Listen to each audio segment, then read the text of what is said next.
ده مش دورك انتي، ده دوره عند الثيرابيست بتاعك. ايه السبب اللي بيخلق شخصيه نرجسيه؟ ده يعني هيدخلك في متاهات كتيره قوي، عشان ما نقعش برضو في الفخ ان انا اقعد احلل اسباب وان هو كان كده ليه. احنا بنبرر كتير الاشخاص المؤذيه اللي في حياتنا، ودي المشكله. ما هو انا بقعد ليه في علاقه مؤذيه؟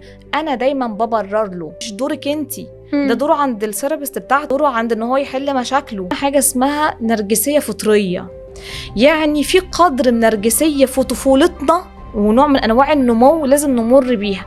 لو الشخص ده ما اخدش القدر النرجسي الطفولي، ان هو حس ان هو محور الكون عند باباه وامه بشكل معتدل، تمام، الحرمان زياده عن اللزوم بالشكل ده، او العطاء زياده عن اللزوم في الشكل ده، ان هو الاهل اللي محسن انت ما فيش منك اتنين، انت بص انت احلى واحد واجمل واحد واكتر واحد، ده اي بنت تتمناك في الدنيا، اتنين يوقعوا في شخصيه نارسيستك. انا بقعد ليه في علاقه مؤذيه؟ انا دايما ببرر له.